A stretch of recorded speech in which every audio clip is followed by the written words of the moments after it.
बहुत ही बढ़िया और शानदार सवाल है। Uniform metal disc of radius r is taken and out of it a disc of diameter r by 2 is cut off from the end center of mass of the remaining part will be।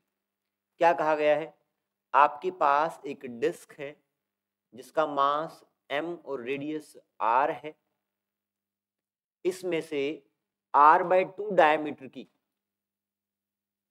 r by 2 जिसका diameter है, ऐसी एक disc cut की गई है। तो ये पूरी लेंथ यहां से यहां तक जो लेंथ है ये तो r रहेगी, इसका भी आधा कर दें, ये r by 2 हो गया। ये डायमीटर है उस डिस्क का जो कट करी गई है फ्रॉम द एंड। इसका मतलब यहां से एक डिस्क ऐसे कट की गई है, ये डिस्क। तो ये डिस्क कट कर दी तो रिमेनिंग पोर्शन आपका ये है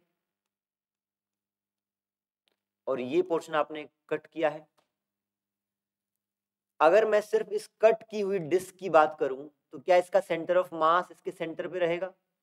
जी रहेगा। एक बात और बताएं, जब तक डिस्क को कट नहीं किया है क्या पूरे ऑब्जेक्ट का सेंटर ऑफ मास यहां पे रहेगा? जब मैं इस डिस्क को कट करके बाहर निकाल लूंगा तो रिमेनिंग पार्ट का सेंटर ऑफ मास इस साइड शिफ्ट हो जाएगा, क्योंकि मास इस साइड से घट गया है तो सेंटर ऑफ मास कहीं यहां पे आ जाएगा।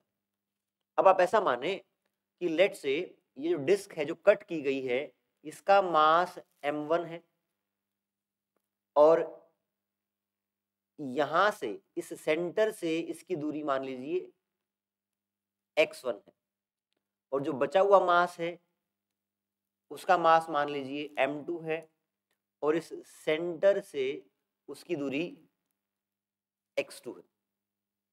तो सबसे पहले तो हमें इनके मासेस निकालने हैं। सवाल आप समझ रहे हैं क्या? सवाल में क्या कहा गया है? एक m मास की r रेडियस की डिस्क है जिसमें से r by 2 डायमीटर की एक डिस्क को कट करके बाहर निकाला गया है।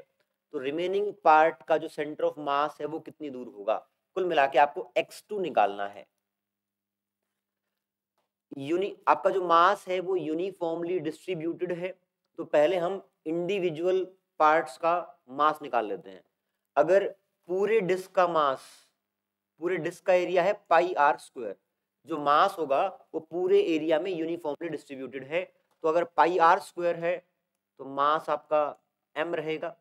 अगर यूनिट एरिया होता तो आपका मास होता पाई आर स्क्वायर। अगर मुझे छोटे वाले डिस्क का मास निकालना है इसका, तो इसमें इसका एरिया मल्टीप्लाई करना पड़ेगा। इसका अगर डायमीटर r by 2 है तो रेडियस r by 4 हो जाएगा। r by 4 का whole square, it will be m pi r square, pi r square by 16। ये पोर्शन कट हो गया, मास आ गया m बाय 16। इसका मतलब छोटे वाले पार्ट का मास है m बाय 16। टोटल मास कितना था? m, उसमें से इसका मास है m बाय 16। तो टोटल में से बचा हुआ मास इसका हो गया, m में से ये घटा दूंगा तो आएगा 15 m बाय 16। तो हमने दोनों जो डिस्क कट की है उसका मास भी निकाल लिया और रिमेनिंग का मास भी निकाल लिया। अब रिमेनिंग को डिस्क को मैं वापस ज्वाइन करूंगा तो क्या सेंटर ऑफ मास यहीं पे नहीं आएगा? यहीं पे आएगा। अब आपको एक चीज और पता है, लेट से दो मासेस हैं m1 m2, इनका सेंटर ऑफ मास कहीं यहाँ पे है जिसकी दूरी m1 से x1 है और इससे x2 है।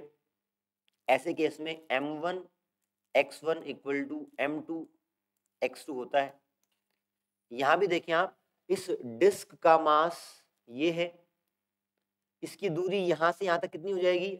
आप देखें ये डायमीटर r by 2 है तो इसका रेडियस r by 4 हो गया। तो ये जो लेंथ है वो r by 4 और ये r by 2, कुल मिला के x1 will be 3 by 4 r।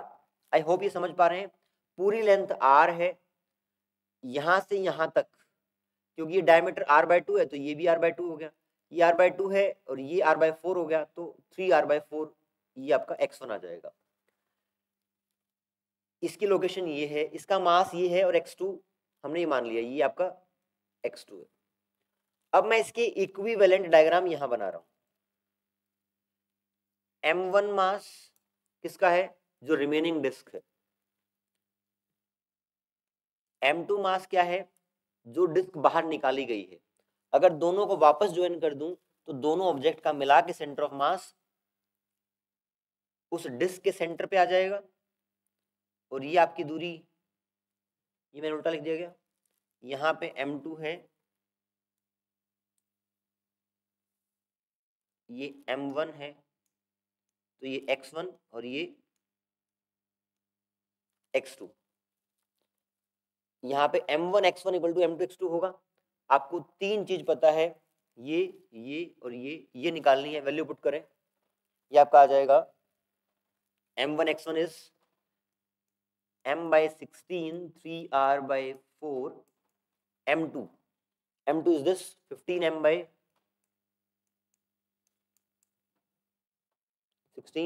into x2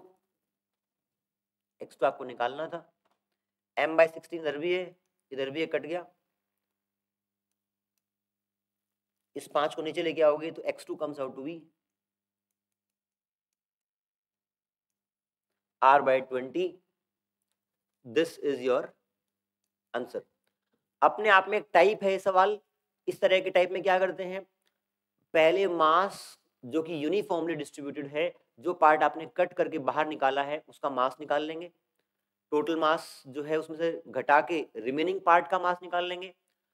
जब उस कटे हुए पोर्शन को अगर वापस जोड़ेंगे तो सेंटर ऑफ मास वापस पहले वाले डिस्क के सेंटर पे आ जाएगा। तो उस केस में आप क्या करेंगे, m1 x1 equal to m2 x2 लगा के जो रिमेनिंग पार्ट का सेंटर ऑफ मास एक साइड खिसक गया है, शिफ्ट हो गया है, उसको बड़ी आसानी से निकाल सकते हैं।